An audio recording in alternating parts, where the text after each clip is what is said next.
November 1955. Nakuru City, high above Menengai crater.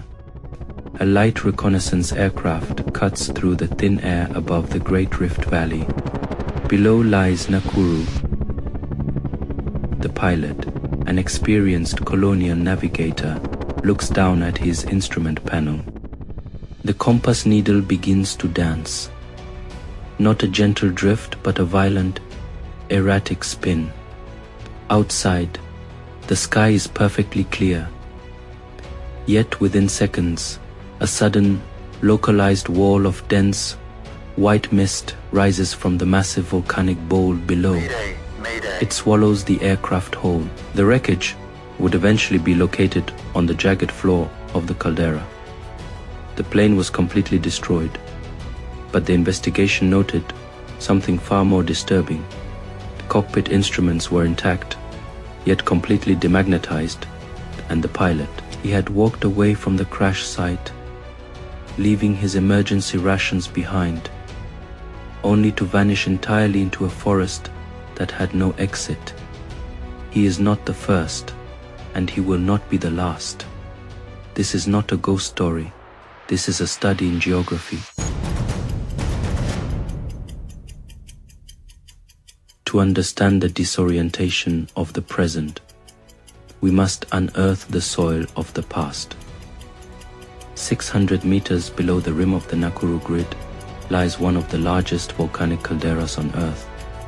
12 kilometers of raw, volcanic rock.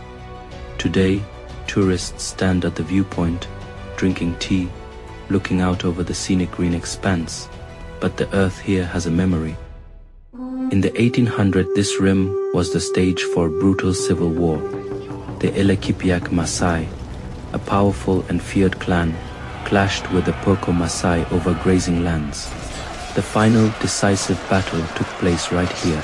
The Purko forces cornered the Elekipiak warriors against the sheer drop of the northern rim. There was no retreat.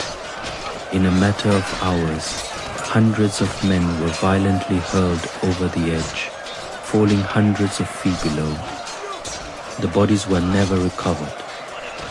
They were left to rot in the dense, volcanic undergrowth. When the local communities looked down into the smoking bowl, they gave it the name it bears today, Menengai.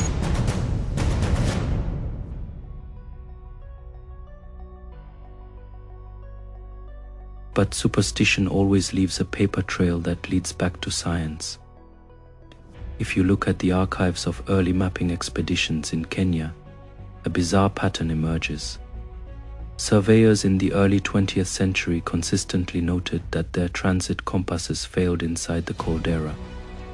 The Menengai caldera sits directly over a massive tectonic fracture. Beneath the surface lies a highly active geothermal system, thick with basaltic lava flows, rich in iron-bearing minerals. When these ancient rock formations cooled, they locked in a powerful localized magnetic charge. The result, a massive, natural magnetic anomaly. When a hiker descends past the rim into the dense inner forest, their phone GPS and traditional compasses can experience severe deviation. In a place where every ridge looks identical, losing your directional tool is the first step toward panic.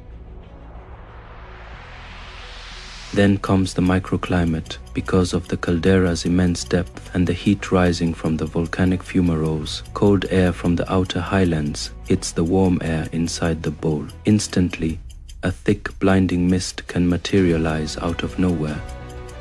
Within 5 minutes, visibility drops to less than 2 meters. In 1982, a team of university researchers entered the crater to study the vegetation. When the mist rolled in, they did exactly what they were trained to do. They stood still and waited. Yet, despite remaining stationary, 2 members of the team completely lost their bearings. When rescued 3 days later, dehydrating just a few hundred meters from the main path, They swore they had been walking in a straight line for miles. The geography had physically distorted their perception of space. There is a strange psychological phenomenon associated with deep volcanic craters. It is called l'appel du vide, the call of the void, the inexplicable urge to stand on the edge of a massive drop and look down. Menengai exercises this compulsion on a massive scale. The floor of the crater is a labyrinth. It is covered in dense, tangled blocks of old lava flows, thick briars, and pockets of absolute, unnatural silence.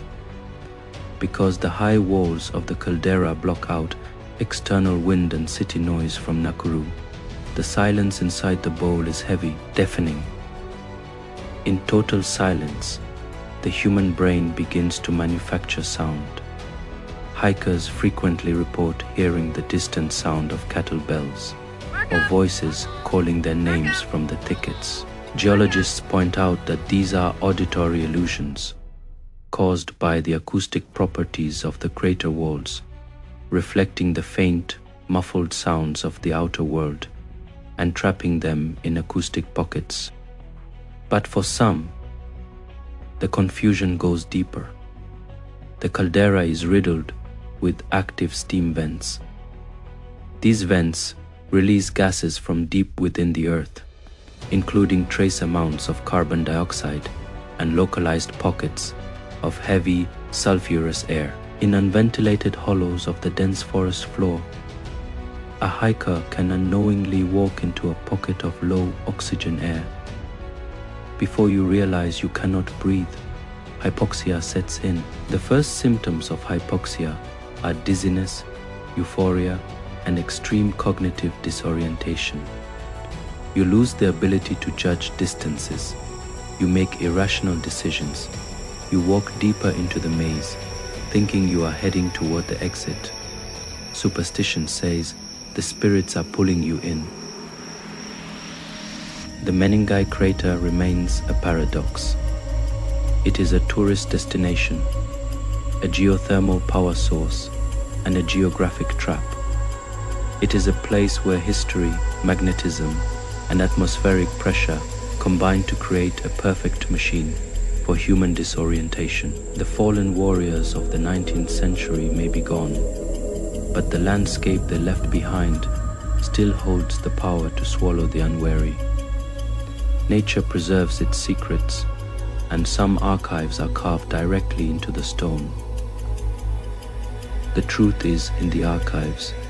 If you want to venture deeper into the untold mysteries, cold cases, and forgotten histories of East Africa, make sure you hit that subscribe button. Turn on notifications for Chonjo Documentaries.